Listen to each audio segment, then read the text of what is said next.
ఆంధ్రప్రదేశ్లో జగన్మోహన్ రెడ్డి మీద సతీష్ గులకరాయితో దాడి చేశాడు అంటూ కొన్ని వార్తలు వస్తున్నటువంటి నేపథ్యంలో అసలు ఆ రోజు రాత్రి సతీష్ సొల్యూషన్ మత్తులో ఉన్నారని, ఆ మత్తులోనే దాడి చేశారు అంటూ వైఎస్ఆర్సీపీకి అనుకూలంగా ఉండేటువంటి కొన్ని పత్రికలు అలాగే టీవీ ఛానళ్లలో వార్తలు వస్తున్నటువంటి నేపథ్యంలో అసలు గులకరాయి కేసులో హైడ్రామా అయితే చోటు చేసుకుంది. ఆ హైడ్రామా ఏంటనేది మనకు వివరించేందుకు తెలుగుదేశం పార్టీ అధికార ప్రతినిధి సూర్యదేవర్ లత గారు మనతో ఉన్నారు. లత గారితో మాట్లాడుతారు. లత గారు నమస్తే అండి. నమస్తే. ఆంధ్రప్రదేశ్లో గులకరాయి కేసు రోజుకో మలుపు తిరుగుతూ ఉంది. ఈ గులకరాయి కేసులో విజయవాడలోని అజిత్ సింగ్ నగర్కి చెందినటువంటి ఈ ఒడ్డెర బస్తీకి చెందిన ఒక 5గురిని పోలీసులు అదుపులోకి తీసుకొని విచారిస్తూ ఉన్నారు. వాళ్ళ తల్లిదండ్రుల వర్షన్ ఒకలా ఉంది. మా బాబు ఇంట్లో పడుకొని నిద్రపోతూ ఉంటే పోలీసులు వచ్చారు, ఎంక్వైరీ పేరు చెప్పి తీసుకువెళ్ళారు, మళ్ళీ తీసుకొచ్చి ఇక్కడ వదిలిపెడతామన్నారు. విచారణ పేరు మీదనే తీసుకువెళ్ళారు, కానీ ఇప్పటి వరకు తీసుకురాలేదు. మత్తులో ఉన్నాడు మీ కొడుకు, సొల్యూషన్ తీసుకున్నాడు, సొల్యూషన్ మత్తులోనే సీఎం మీద దాడి చేశారంటూ కూడా వాళ్ళు చెబుతూ ఉన్నారు. అసలు మాకు సంబంధం లేదు ఈ కేసుకి మాకు అంటూ కూడా వాళ్ళు వాపోతూ ఉన్నారు. ఏంటి దీన్ని ఎలా చూడాలి మా? సతీష్ వాళ్ళ మదరు వేముల వెంకటరమణ గారు.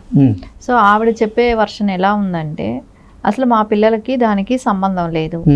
వాళ్ళు నిద్రపోతుంటే పొద్దున 5 గంటలకు వచ్చి మీ పిల్లలు సొల్యూషన్ అంటే వైట్నర్ తాగుతున్నారు, సో దాని మూలాన వాళ్ళని తీసుకెళ్ళి రోజుకి 2 చొప్పున తీసుకెళ్ళి విచారించి పంపుతాము అని చెప్పటం జరిగింది. అందుకని పంపటం జరిగింది అని అన్నారు. సరే, పంపిన తర్వాత అరెస్ట్ చేయటం అనేది తర్వాత వాళ్ళకి తెలిసిందంట ఎందుకోసం తీసుకెళ్లారు అనేది. సో ఈ రాయి వేసిన ఘటనలో వీళ్ళు ఉన్నారు అనే దానికోసం తీసుకెళ్లారని. అదేలాగా ఇంకొకళ్ళ తల్లి భవానీ, వేముల భవానీ అని ఆవిడ కూడా చెప్పే వర్షన్ ఏంటంటే, సో సేమ్ అదేలాగే పొద్దున్నే వచ్చారు, మా పిల్లల్ని ఇదే సొల్యూషన్ తాగుతున్నారు అని చెప్పి తీసుకెళ్లారు, సో దాని విచారణ కోసమే తీసుకెళ్తున్నాం అని అంటే ఆవిడ చెప్పింది ఒకటే, మేము అజిత్ సింగ్ గేట్ వరకు ఆర్చి వరకు వెళ్ళాము, మాకందరికి డబ్బులు ఇస్తానన్నారు. సరే, డబ్బుల కోసం మేము వెళ్ళాము, మనిషికి 200 300 ఏదో చెప్తున్నారు వాళ్ళు. సరే, ఆ డబ్బుల కోసం మేము వెళ్ళాము, వెళ్తే డబ్బులు వస్తాయి కదా అని. అంటే రెక్కాడితే కానీ డొక్కాడిన బతుకులు మావి. అసలు మేము సీఎం జగన్మోహన్ రెడ్డి మీద రాయి విసిరేంత ధైర్యం చేస్తామా? అంత ధైర్యం మాకుంటుందా? మా పిల్లలు మైనర్లు, వాళ్ళు ఏదో ఈ సభలకు వెళ్తే 200-300 వస్తాయి అనేటువంటి ఉద్దేశంతోనే ఆ సభలకు వెళ్ళడం జరిగింది. అసలు ఏ సంబంధం లేదు, ఆ దాడికి మాకు ఏ సంబంధం లేదు. మా పిల్లలు వచ్చి ఇంట్లో పడుకొని నిద్రపోతున్నారు, నిద్రపోతున్న టైంలో అర్ధరాత్రి పోలీసులు వచ్చి వాళ్ళు సొల్యూషన్ తాగుతున్నారు, దాని మీద ఎంక్వైరీ చేయాలి అంటూ వాళ్ళని తీసుకువెళ్ళారు. 2-3 రోజులైనా సరే ఇప్పటికీ వాళ్ళని విడిచిపెట్టింది లేదు. మేము స్టేషన్కి వెళ్ళి అడిగితే అక్కడున్నారు ఇక్కడున్నారు అని చెప్తున్నారు తప్ప అసలు మాకు సరైనటువంటి స్పష్టత ఇవ్వట్లేదు. సీఎం జగన్మోహన్ రెడ్డి మీద మీ పిల్లలు దాడి చేశారు అంటూ మాకు చెప్తూ ఉన్నారు. మా పరిస్థితి ఏంటి? మేమేంటి? మేము అసలు సీఎం జగన్మోహన్ రెడ్డి మీద రాయి విసిరేంత ధైర్యం చేస్తామా అంటూ కూడా ఆ పిల్లల తల్లిదండ్రులు వాపోతూ ఉన్నారు. వాళ్ళు చెప్పే విధానం కూడా నేను ఆ ఇంటర్వ్యూ కూడా వినటం జరిగింది. కాబట్టి వాళ్ళు ఏం చెప్తున్నారంటే, మా పిల్లలకి రావటం కూడా ఇష్టం లేదు, డబ్బులు వస్తాయనే ఆశతో మేము మా పిల్లల్ని పట్టుకెళ్ళటం అక్కడ వరకు తీసుకెళ్ళాము, తీసుకెళ్తే మా పిల్లలు మాతోనే వచ్చేసారు, మేము ఉన్నంత వరకు ఆ ఇన్సిడెంట్ జరగలేదు, మాతోనే ఆ పిల్లలు రిటర్న్ వచ్చేసారు, ఆర్చి వరకు వెళ్ళాం, నిలబడ్డాం, మేము రిటర్న్ వచ్చేసాం, మేము వచ్చేసిన తర్వాత ఎక్కడో జరిగిందని తర్వాత విన్నాం, కానీ మా పిల్లలకి దానికి సంబంధం ఏంటి, మా పిల్లలు దానిలో పాల్గొనలేదు, వాళ్ళకి తెలియదు అని చెప్పి అని అన్నారు. ఇంకోటి ఏంటంటే, వాళ్ళందరూ మైనర్లు, సో ఆ పిల్లలకి ఒక సీఎం మీద రాయి వేసే అంత ధైర్యం చేస్తారా? చేయలేరు. ఇంకోటి, ఆ చీకటిలో ఆ పిల్లలు వేయగలుగుతారా రాయి? కరెక్ట్గా సీఎంని జగన్మోహన్ రెడ్డిని కొట్టాలని అనుకోగలుగుతారా? కొట్టలేరు. అది కూడా ఒక్క రాయి 2కి తగులుతుందా? తగలదు. కానీ ఇవన్నీ చూస్తుంటే సో మెనీ డౌట్స్ అక్కడ ఉన్నాయి. మనకు అన్ని డౌట్సే అక్కడ. అన్ని డౌట్స్ మూలాన ఇప్పుడు ఎందుకంటే అపోజిషన్ పార్టీ సిబిఐకి ఇవ్వాలి, ఇన్వెస్టిగేషన్ జరగాలి, దీన్ని క్లియర్గా దీని అంతే ఏంటో తేల్చాలి అనేటట్టే బీజేపీ కానివ్వండి, జనసేన కానివ్వండి, తెలుగుదేశం కానివ్వండి, అన్ని పార్టీలు కూడా ముక్త కంఠంతో దీన్ని సిబిఐకి హ్యాండ్ ఓవర్ చేయాలి, ఎందుకంటే ప్రభుత్వ వైఫల్యం, పోలీస్ డిపార్ట్మెంట్ వైఫల్యం కనపడుతుంది అనే దానికి ఖచ్చితంగా వాళ్ళందరూ కూడా ఇవ్వాలన్నారు. అదేలాగా నారా చంద్రబాబు నాయుడు గారి మీద ఎవరు రాయి వేశారు, పవన్ కళ్యాణ్ గారి మీద ఎవరు రాయి వేశారు, ఇవన్నీ కూడా తేలాల్సిన అంశాలు ఇక్కడ. సరే అవన్నీ గురించి అసలు గాలి వదిలేశారు, వాటి గురించి అసలు అసలు టాపిక్ కూడా లేదన్నట్టు డిపార్ట్మెంట్ ఇప్పటి వరకు దాని గురించి ఒక్కసారి కూడా ఇప్పుడు డీజీపీ గారే కానివ్వండి ఎవరు కూడా దానికి అసలు ఒక రెస్పాన్స్ లేకుండా పోయింది. అంటే పవన్ కళ్యాణ్ గారి మీద రాయినా చంద్రబాబు నాయుడు గారి మీద రాయేసింది కూడా ఇప్పటి వరకు దాని మీద ఎవరు స్పందించడం కూడా లేదు.